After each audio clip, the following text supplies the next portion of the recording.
গুৱাহাটী কেন্দ্ৰীয় কাৰাগাৰত বশিষ্ঠ আৰক্ষীৰ পুনৰ অভিযান তাপস বৈশ্য নামৰ এজন আৰক্ষীক সোধা পোছাৰ বাবে তলব কৰা হৈছে। ইতিমধ্যে কেন্দ্ৰীয় কাৰাগাৰটোৰ কাৰাধ্যক্ষ দেৱকমল বৰাসহ দুজন জোৱানক গ্ৰেপ্তাৰ কৰা হৈছে। কাৰাগাৰৰ ভিতৰত কয়দিক নিচাযুক্ত দ্ৰব্য সৰবৰাহৰ ভয়ংকৰ অভিযোগ উত্থাপিত হৈছিল। সেই বাতৰি প্ৰতিদিন টাইমত সবিস্তাৰে প্ৰচাৰিত হৈছিল। তাৰ পিছতেই তৎপৰ হৈছিল প্ৰশাসন আৰু এই মুহূৰ্তৰ আমি আপডেট খবৰ জনাব বিচাৰিছোঁ। পুনৰ অভিযান চলিছে গুৱাহাটী কেন্দ্ৰীয় কাৰাগাৰত। বশিষ্ঠ আৰক্ষীয়ে অভিযান চলাইছে। তাপস বৈশ্য নামৰ এজন আৰক্ষীক সোধা পোছাৰ বাবে তলব কৰা হৈছে। এই মুহূৰ্তত বিতং তথ্যৰ বাবে আমি ফোন লাইনত সংযোজিত হ'ব বিচাৰিছোঁ। হিমাংকৰ বৰ্মন আমাৰ সৈতে আছে। ইতিমধ্যে দৰ্শকসকলক আমি খবৰ জনাইছোঁ। এই মুহূৰ্তৰ আপডেট কি আছে আপোনাৰ হাতত, হিমাংকৰ বৰ্মন? নিশ্চিতভাৱে ইতিমধ্যে সমিলন আপুনি অৱগত কৰিছে প্ৰতিদিন টাইমত দৰ্শকসকলক, আৰু আমিও প্ৰতিদিন টাইমে ধাৰাবাহিকভাৱে কেন্দ্ৰীয় কাৰাগাৰেই হওক বা অন্যান্য যিসমূহ ৰাজ্যৰ কাৰাগাৰসমূহৰ অনিয়ম আৰু অনীতিৰ বিষয়তে বা তেওঁলোকৰ যি নীতি বহিৰ্ভূত কাম কাজ সেইসমূহৰ যি অভিযোগ, সেই অভিযোগ সন্দৰ্ভত আমি বাতৰি প্ৰকাশ কৰি আছিলোঁ। আৰু শেহতীয়াকৈ কেন্দ্ৰীয় কাৰাগাৰৰ যিগৰাকী জেইলৰ দেৱকমল বৰাক গ্ৰেপ্তাৰ কৰাৰ পাছতে বিভিন্ন ধৰণৰ তথ্য পোহৰলৈ আহিছে। আৰক্ষীয়ে 3 দিনৰ যিহেতু জিম্মাত লৈছিলে যোৱাকালিৰ দিনত, আনহাতে আন যি দুগৰাকী জোৱান আছিলে তেওঁলোকৰো জিম্মা যিহেতু আজি শেষ হ'ব।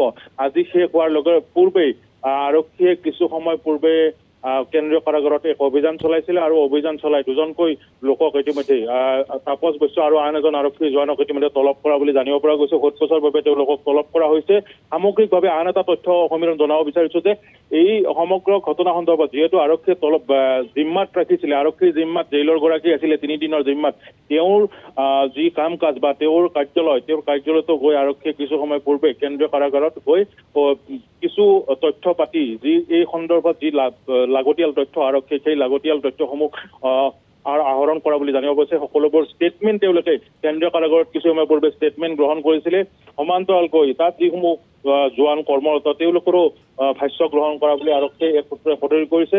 এতিয়াও কিন্তু এই যিসমূহ তথ্য, এই তথ্য আৰক্ষীৰ ফালৰ পৰা আনুষ্ঠানিকভাৱে কোনো ধৰণৰ মন্তব্য কৰা নাই। যেতিয়াৰ পৰাই এই সমগ্ৰ ঘটনাটো ঘটিছে বা যি অভিযোগ উত্থাপন হৈছিল, প্ৰথম অৱস্থাত 19 পেকেট গাঞ্জাসহ দুজন আৰক্ষী জোৱানক বা যি 4ৰ্থ অসম আৰক্ষী বেটেলিয়নৰ দুজন জোৱান কেন্দ্ৰীয় কাৰাগাৰত কৰ্মৰত তেওঁলোকক আটক কৰা হৈছিল, গ্ৰেপ্তাৰ কৰা হৈছিল পৰৱৰ্তী সময়ত। আৰু তাৰ পাছতেই যিহেতু জেইলৰ গৰাকীক আটক কৰা হৈছিল আৰু কালিৰ দিনটোত যিহেতু গ্ৰেপ্তাৰ কৰা হৈছিল, গ্ৰেপ্তাৰ কৰাৰ পাছতে আজিৰ দিনটোত আৰক্ষীয়ে তৎপৰ হোৱা পৰিলক্ষিত হৈছে। যিহেতু 3 দিনৰ জিম্মাত আছে তেওঁ, আৰু তেওঁৰ যি সা সম্পত্তি, বিশেষকৈ তেওঁৰ স্থাৱৰ অস্থাৱৰ সম্পত্তিসমূহৰ বিষয়েও এই মুহূৰ্তত আৰক্ষীয়ে সকলোবোৰ দিশ চালি জাৰি চাই আছে। কিয়নো উল্লেখ কৰিম যে এই যিগৰাকী কেন্দ্ৰীয় কাৰাগাৰৰ জেইলৰ গৰাকীৰ বিৰুদ্ধে এগৰাকী মহিলাই অভিযোগ উত্থাপন কৰিছিল।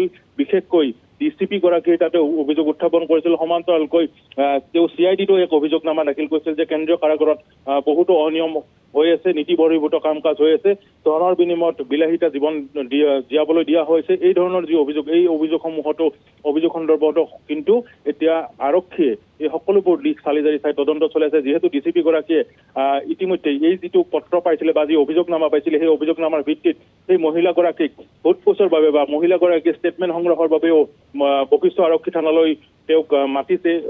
অহাকালিৰ দিনটোত তেওঁক মাতিছে। অহাকালিৰ দিনটোত হয়তো তেওঁ ষ্টেটমেণ্ট দিব বশিষ্ঠ আৰক্ষী থানাত। তাৰ পাছতে হয়তো আৰু কিছু তথ্য পোহৰলৈ আহিব। যি মুঠৰ ওপৰত ক'বলৈ গ'লে আৰক্ষীৰ তদন্ত যিমানে আগবাঢ়িছে সিমানেই কিন্তু এই যি অনিয়ম, সেই অনিয়মৰ লগত জড়িত বিভিন্ন লোকক আৰক্ষীয়ে সোধা পোছা অব্যাহত ৰখা বুলি ক'ব পাৰি। সমীৰণ। হয়, নিশ্চিতভাৱে হিমাংকৰ বৰ্মন এই মুহূৰ্তত আপোনাক ধন্যবাদ জনাইছোঁ।